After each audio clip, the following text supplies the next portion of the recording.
ಸಂವಿಧಾನ ಶಿಲ್ಪಿ ಮಹಾನ್ ಮಾನವತಾವಾದಿ ಬಾಬಾ ಸಾಹೇಬ್ ಡಾಕ್ಟರ್ ಬಿ.ಆರ್. ಅಂಬೇಡ್ಕರ್ ಅವರ ಜನ್ಮ ದಿನಾಚರಣೆಯನ್ನು ಏಪ್ರಿಲ್ 14ರಂದು ಶಿವಮೊಗ್ಗದ ಹೊರವಲಯ ಪ್ರೆಸ್ ಕಾಲೋನಿಯಲ್ಲಿ ಹಮ್ಮಿಕೊಳ್ಳಲಾಗಿತ್ತು. ಕೆಎಚ್ಬಿ ಪ್ರೆಸ್ ಕಾಲೋನಿ ನಿವಾಸಿಗಳ ಕ್ಷೇಮಾಭಿವೃದ್ಧಿ ಸಂಘದಿಂದ ಕಾರ್ಯಕ್ರಮ ಆಯೋಜಿಸಲಾಗಿತ್ತು.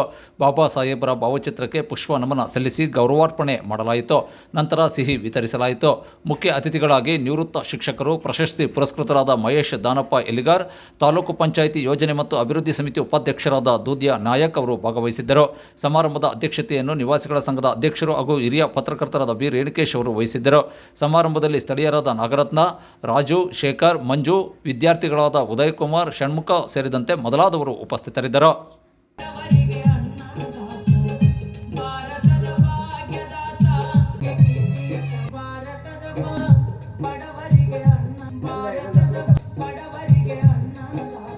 ನಾವು ಸಂವಿಧಾನ ಶಿಲ್ಪಿ ಬಾಬಾ ಅಂಬೇಡ್ಕರ್ ಅವ್ರ ಬಗ್ಗೆ ಎಷ್ಟು ಹೇಳಿದ್ರು ಕಷ್ಟ, ಎಷ್ಟು ಹೇಳಿದ್ರು ಸಾಲಿಕ್ಕೆ ಸಾಲಲ್ಲ.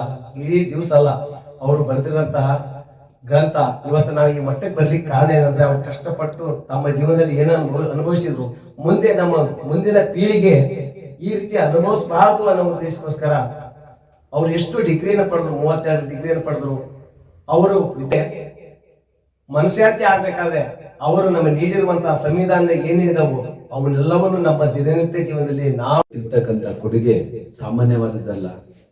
ಅವರು ಬಾಲ್ಯದಲ್ಲಿ ಅಸ್ಪೃಶ್ಯತೆ, ಜಾತಿ ಭೇದ ಇವನ್ನೆಲ್ಲ ಅನುಭವಿಸ್ಕೊಂಡು ನಾವು ನಮ್ಮ ದೇಶದಲ್ಲಿ ನಾವೆಲ್ಲ ಮನುಷ್ಯರೇ, ನಮ್ಮಲ್ಲಿ ಯಾವ ರೀತಿ ಭೇದ ಭಾವಗಳನ್ನ ನಡೀತಾ ಇದೆ ಅನ್ನೋದನ್ನ ಖಂಡಿಸಿ ಅದನ್ನ ತಡೆಗಟ್ಟಬೇಕು ಅನ್ನೋ ಛಲನ ಹೊತ್ಕೊಂಡು ಅಂದೆ ಏನು ಸ್ಕೂಲ್ ಆ ಸಂದರ್ಭದಲ್ಲಿ ಎಲ್ಲರೂ ಮನುಷ್ಯರೇ, ನಾವು ಯಾಕೆ ಛಲದಿಂದ ಓದಿ ಇದನ್ನೆಲ್ಲ ಸರಿ ಮಾಡಬಾರ್ದು ಅನ್ನೋ ಭಾವನೆಯಿಂದ ನಮ್ಮ ದೇಶನ ಒಂದು ಮಾದರಿ ದೇಶವನ್ನಾಗಿ ಮಾಡಿ ಯಾರು ಕೀಳುಮಟ್ಟ ಭೇದ ಭಾವ ಇಲ್ಲದೆ ನಾವು ನಮ್ಮ ದೇಶದಲ್ಲಿ ಎಲ್ಲರ ಸಮಾನತೆಯಿಂದ ಬದುಕಬೇಕು ಅನ್ನೋ ಉದ್ದೇಶದಿಂದ ಡಾಕ್ಟರ್ ಭೀಮಾ ಸಾಹೇಬ್ ಅಂಬೇಡ್ಕರ್ ಅವರು ಅಂದೇ ಸುಮಾರು 32 ಡಿಗ್ರಿಗಳನ್ನ ಪಡೆದು ನಮ್ಮ ದೇಶಕ್ಕೆ, ಇಡೀ ಪ್ರಪಂಚದಲ್ಲೇ ಇರ್ತಕ್ಕಂಥ ಸಂವಿಧಾನವನ್ನ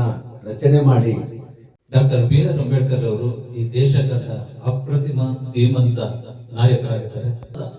ಇವತ್ತು ಇಡೀ ವಿಶ್ವಕ್ಕೆ ಮಾದರಿಯಾಗಿದೆ.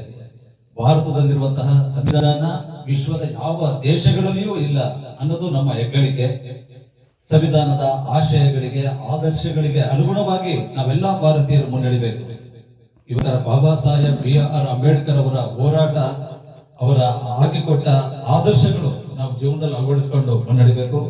ಸಾಕಷ್ಟು ಹೋರಾಟ ಮಾಡಿದ್ರು ಈ ದೇಶದಲ್ಲಿ. ಶೋಷಿತರ ಪರವಾಗಿ, ದೀನದಲಿತರ ಪರವಾಗಿ, ಮಹಿಳೆಯರ ಪರವಾಗಿ, ಕೂಲಿ ಕಾರ್ಮಿಕರ ಪರವಾಗಿ ಅವಿರತವಾಗಿ ಹೋರಾಟ ನಡೆಸಿದಂತಹ ಏಕೈಕ ಧೀಮಂತ ನಾಯಕ ಡಾಕ್ಟರ್ ಬಿ.ಆರ್. ಅಂಬೇಡ್ಕರ್ ಅವರು